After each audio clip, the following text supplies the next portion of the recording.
What's up guys, Houndish here, and today we're jumping in with some Destiny 2 news coming in the form of This Week at Bungie. So this week they get straight into it, and they speak a little bit about upcoming Nightfall Weapons for Season 14. So we don't get any crazy previews, but we get a little bit of important information. However, we do get a fairly significant preview for armor synthesis and the Guardian appearance changes that Bungie are making next season. So they talk about how to earn the items related to it, some of the processes involved with customizing gear, and a few other things which we'll break down and talk about inside of the video. So as always guys, I hope you enjoy this one, and if you do, a rating down below very much helps us out. But now, let's get into it.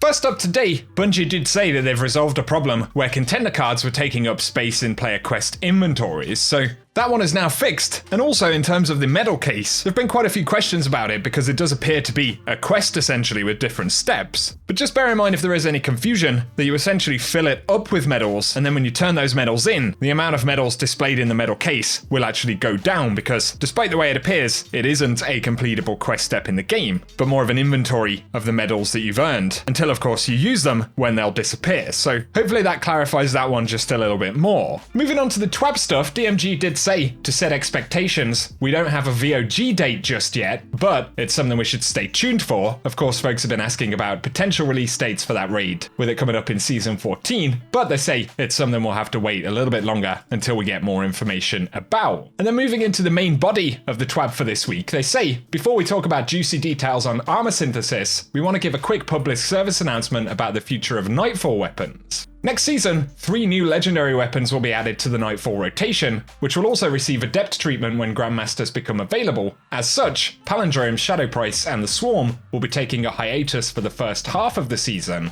and when they return, all 3 will be available as potential post-game rewards when completing Nightfalls on featured weeks. So of course, if you're looking to farm palindromes and things like that, this week is going to be the last opportunity to do it. And they also say stay tuned for a future TWAB where we show off some of next season's hotness. It's coming soon to a Nightfall near you. But of course the big positive there is that we are getting some new legendary weapons added to that pool. So give us your thoughts about that. And next they speak about armor synthesis. So they say before we go too deep, here's a quick list of steps that players will have to take to convert their armor appearance into universal armor ornaments. So firstly, we need to defeat enemies to earn Synth Strand. Secondly, we'll spend Synth Strand on bounties to earn Synth Cord.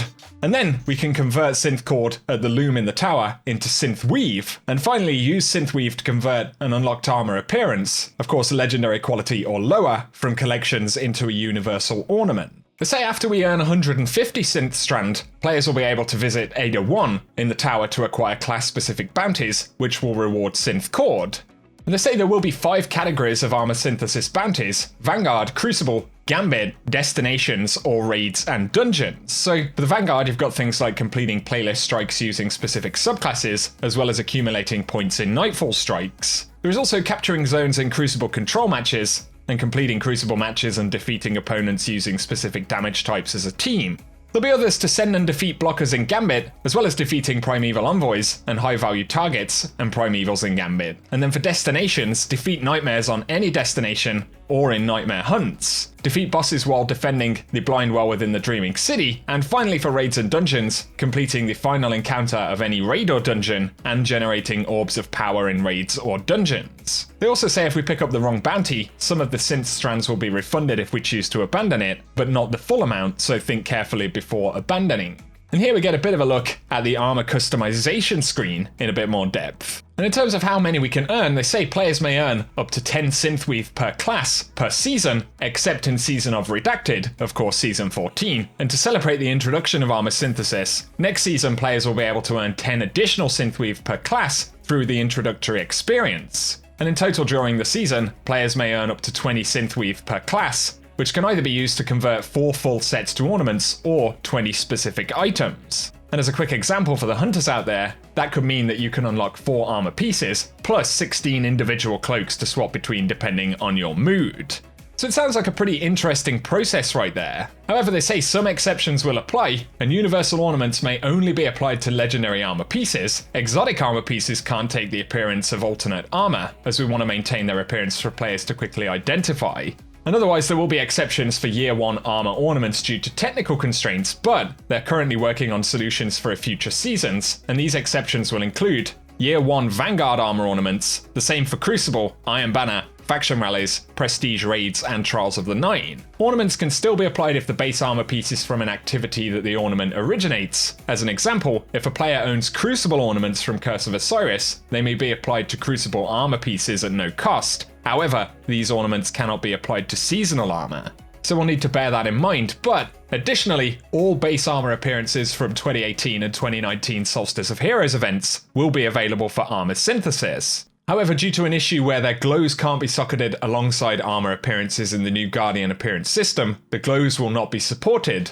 However, the glows for 2020 armor were developed with the appearance system in mind, so players will retain the white armor glow if it was earned during the event.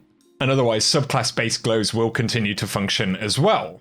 On top of all of this though, Eververse will also offer Synthwave Templates for direct purchase through the Guardian appearance screen, and players may either purchase a single Synthweave, or they may purchase a 5-piece bundle. So for one Synthweave template, it will cost 300 silver, and for the bundle, which gives you 5, that will be 1,000 silver. And so that gives us a bit of information about the process of actually converting those armor pieces into ornaments, but they talk about shaders, so they say currently shaders are a one-time use consumable that must be repurchased from collections for Glimmer or Legendary Shards, but starting next season, all unlocked shaders will be visible on the Guardian appearance screen when hovering over the shader bucket, and players may apply shaders for 500 Glimmer per armor piece. Then additionally, they've added the often requested Apply All button for shaders, which will cost 2,500 Glimmer total, which is the same cost as we have right now. But they have done away with the Legendary Shard requirement, so that's a positive, and we can see that shader bucket right there. They also add that shaders will continue to be earned through various activities in D2, or can be purchased using Bright Dust or Silver from Eververse. And with the update to shaders, they'll be increasing their cost from 40 Bright Dust to 300 Bright Dust. This will continue to be a one-time purchase and will appear in the Guardian appearance menu when unlocked. They also say in celebration of armor synthesis, a Year 1 Eververse shader bundle will also be available in the Eververse for Glimmer, with no silver required. So a bit of a technical look right there at how we're actually going to use that system, and it's definitely cool to get a better idea of it.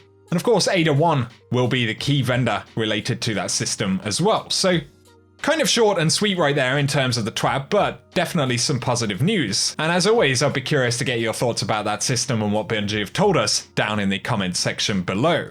To end the video right here though, Bungie do have a new exotic bundle via Twitch Prime, so if you have Amazon and Twitch Prime, you can sign up to get Prime loot on a monthly basis for Destiny 2, and this month's drops include the Spicy Ramen exotic emote, but also Ikora's Resolve exotic ship, which I always thought was one of the coolest ships in the game, especially earlier on in D2, but then they've got the Future Perfect exotic shell as well, as the Jagged Dark Sun legendary Sparrow, so I'll link Bungie's TWAB down below, where there is additional information about the Prime loot drops and how to get access to them. But for today guys, that's everything that we have to round up inside of the video. So as always, give us your thoughts on what we've touched on this time. Also feel free to get subscribed to the channel and I'll keep you posted with the world of D2 Season 14 and the upcoming content we've got in the next few weeks. But otherwise for now, thanks a bunch for tuning in and I hope you guys have an awesome day.